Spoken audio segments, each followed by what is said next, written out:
End of year, what do we consider as a checklist? And we do things a little bit different, actually. We have a whole checklist that we give clients, which will be in their portal. If you're watching, you can go actually check it out.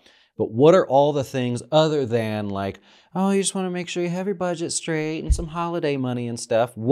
Give me a topic. What is one thing that we should look at for the end of the year? No, I think tax strategy, knowing your bracket.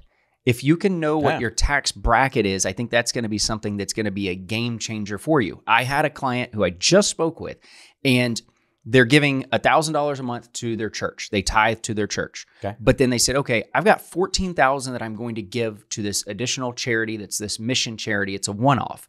He said, but I'm either going to do it this year or I'm going to do it next year, and I'm trying to determine what the best route to go is. Got it. His scenario was ultra unique because currently he's in a 12% tax bracket for this year with his income.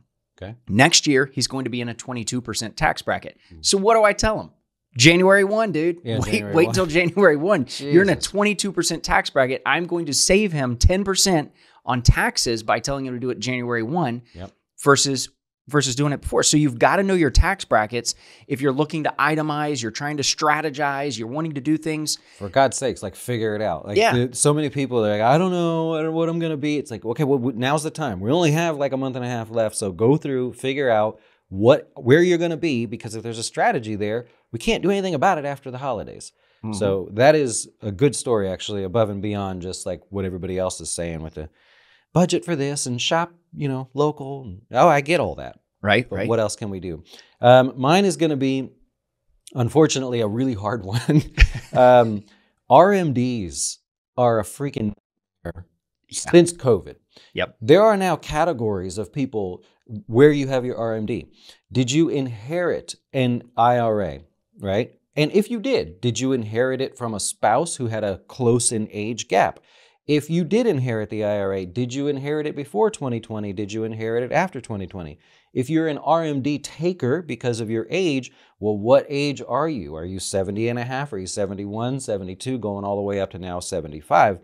Really, really tricky here. So, and add to that, some RMDs aren't even required to be taken this year. Yeah. So we've been like combing through all that, just, oh my God, this is what a headache from what the IRS did and everything. So really important to figure out, number one, if you are required to take the RMD, right, how much is it going to be? Should we take more this year because the market pulled back towards the end of the year there?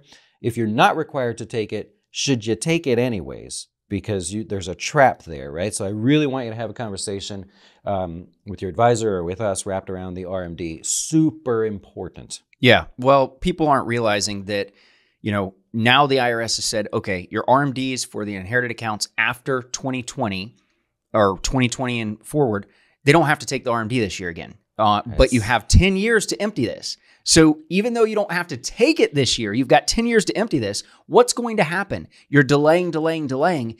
If you're planning on taking it in little increments, go ahead and consider that, because if you're going to be flooded at, year 4 through 10 and say, hey, I'm going to have to withdraw $1 million that mom and dad left me, good for you that they left you the money, but you're going to have a massive tax bill. It goes back to the brackets. Yes. You're not thinking through your brackets. If you're thinking, well, I'm just going to take it all at once. I broke that down for somebody. I did so much research on it, and I broke down it is best to take this incrementally. Their CPA says, no, why are you going to just take it at the end? I was so mad. But the CPA, in his defense, what? They don't want them to pay more taxes this year. Yeah, that's their goal. They're not thinking 10 years from now. They're thinking this year. And I'm like, no, this is why you want to do this now. So it's a battle sometimes there. And you want the super in-depth, geeky RMD, inherited RMD discussion that most people, I've never seen anybody talk about this yet. If you're on year 7, 6, 5, 4, 3, 2, or 1 of an inherited IRA that you have to do over a 10-year time period, then you really should look at taking the RMD, because what happens when you get to that towards the end there after 2025? Tax rates are going up. So now you may have said, I'm just going to take a little bit, whatever. But come to find out after 2025, oh, now my tax rate's higher on that little bit I was taking out. So it's got to be factored in as well. Yep. No, absolutely. And you've got others. I mean, to think through, there's tons of other topics, the list we were sharing with clients. But, basically just to give you an idea so you can think through some things too, it's, unrealized gains on unrealized gains or losses.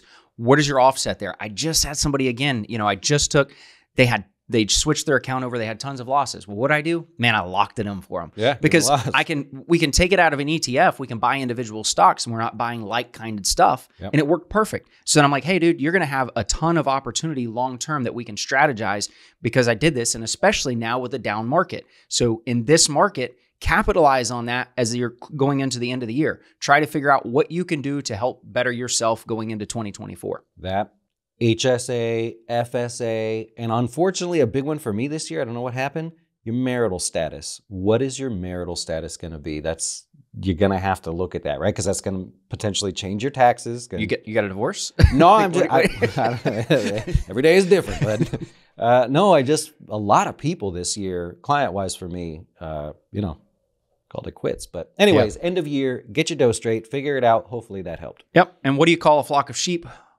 falling down a hill? A landslide. Okay, well, because of yep. There you go. All right. I'm not going to try to top that one. All right. Well, get your dough straight for 2023 so you can have a great 2024. You got it. Adios.